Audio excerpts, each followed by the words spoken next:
Hi viewers, welcome to Dreame channel. ஒரு அழகான அறிவான அன்னப்பறவையை பற்றி பார்க்கலாமா? நான் இப்போ சொல்கிற விஷயத்தில் அன்னப்பறவையை பற்றி எனக்கே இந்த விஷயத்தை பற்றி தெரியும் அப்படின்னு சொல்கிறவங்க எந்தெந்த விஷயத்தை பற்றி தெரியும்னு கீழே கமெண்ட்டில் சொல்லுங்கள். ஆண் அன்னப்பறவைக்கும் பெண் அன்னப்பறவைக்கும் நிறைய டிஃப்ரென்ஸ் இருக்குது. ஆண் அன்னப்பறவைகள் பெண் அன்னப்பறவைகளை விட பெரியதாக இருக்கும். ஆண் அன்னப்பறவைக்கு மேல் பகுதியில் கருப்பு நிறத்தில் ஒரு சின்ன தசைக்குமிழ் இருக்கும். பெண் அன்னப்பறவைக்கு தசைக்குமிழ் மிக சிறியதாகவே இருக்கும். முட்டையிட்டு குஞ்சு பொரிக்கும் காலத்தில் ஆண் அன்னப்பறவை ஆக்ரோஷமாக இருக்கும். அன்னங்கள் இருக்கிற இடத்த யாராவது நெருங்கினா அதுங்களோட சிறகுகளை வச்சு சத்தமிட்டு விரட்டுமா. இந்த அன்னங்கள் நீந்துறப்ப அதோட நீண்ட கழுத்தை எஸ் வடிவில் வச்சு அழகா நீந்தும். வாத்துகளை விட அன்னப்பறவை பெரிய சைஸாக இருக்குமா. வெளிநாடுகளில் உள்ள ஏரிகளில் தான் அதிகமாக பார்க்க முடியும்னு சொல்கிறாங்க. அன்னப்பறவை என்ன சாப்பிடும் தெரியுமா? குளத்துலையும் ஏரியிலையும் உள்ள நீர்ப்பாசி, நீர்ச்செடி, வேர்கள், இலைகள், சில நேரத்தில் அசைவமும் சாப்பிடும்னு சொல்கிறாங்க. அதோட நீண்ட கழுத்தை வச்சு நீருக்கு அடியில இருந்து எடுத்து உண்ணுமா. அன்னப்பறவைக்கு பிரெட் கொடுக்கக்கூடாது, ஏன்னா அதோட ஆரோக்கியத்துக்கு நல்லது இல்லைன்னு சொல்கிறாங்க.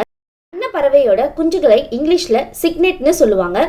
இந்த அன்னப்பறவை குஞ்சுகள் பார்க்க சாம்பல் நிறத்தில் இருக்கும். தானாவே நீந்தவும் உணவு தேடவும் கத்துக்குமா. அன்னப்பறவையோட குஞ்சுகள் நீந்தும் போது சோர்வா இருந்துச்சுன்னா அதோட தாய் முதுகுல ஏறி சவாரி செய்யுமா. கேட்கவே நல்லா இருக்குல்ல? அன்னப்பறவை தூங்கும் போது அதோட தலைய முதுகு மேல வச்சுதான் தூங்குமா.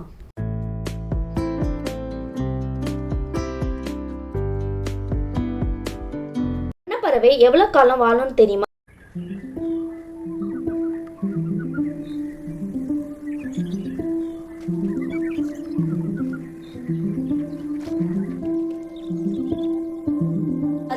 இருந்து 20 ஆண்டுகள் வரை வாழும். சில நேரங்களில் 25 ஆண்டுகள் கூட வாழும். உயிரியல் பூங்கா இல்லைன்னா மனித பாதுகாப்புல இருந்தா 30 இருந்து 50 ஆண்டுகள் கூட உயிர் வாழும்னு சொல்றாங்க. அன்னப்பறவை நெருங்கி வரும்போது அதோட நீண்ட கழுத்துக்களை இணைச்சி ஒரு ஹார்ட் ஷேப்பை உருவாக்கும்.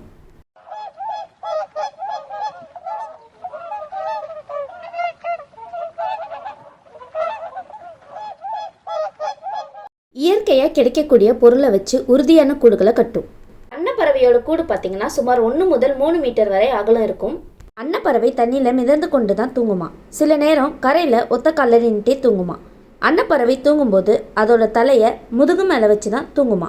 அன்னப்பறவையோட வால் பகுதியில் ஒரு சுரப்பி இருக்குது. அதில் ஒரு வகையான எண்ணெய் சுரக்கும். அந்த எண்ணெயை எடுத்து உடல்லையும் சிறகுகளையும் அடிக்கடி பூசிக்கொள்ளுமா. அன்னப்பறவை அதோட அதிகமான நேரத்தை தண்ணியில் தான் செலவழிக்கும்னு சொல்கிறாங்க. அன்னப்பறவை பார்க்க அமைதியாக இருக்குமா. யாராவது கிட்ட வந்தா இஸ் அப்படின்னு பாம்பு போல சத்தமிடுமா. அன்னப்பறவை கூட்டமாக பறக்கும்போது வி ஷேப்பில் தான் பறக்குமா. அந்த அன்னப்பறவைகள் கூட்டமாக பறக்கும்போது கூட்டத்தில் தலைவர் தான் வழிகாட்டியாம். தலைவர் சோர்வடையும் போது அது பின்னாடி போயிட்டு அடுத்த மற்றொரு பறவை முன்னாடி தலைமை தாங்குமா. அன்னப்பறவையை பற்றி எனக்கு தெரிஞ்ச விஷயத்த உங்ககிட்ட ஷேர் பண்ணிக்கிட்டேன். உங்களுக்கு ஏதாவது இதை பற்றி இன்னும் நிறைய தெரியும்னா கமெண்ட் பண்ணுங்கள்.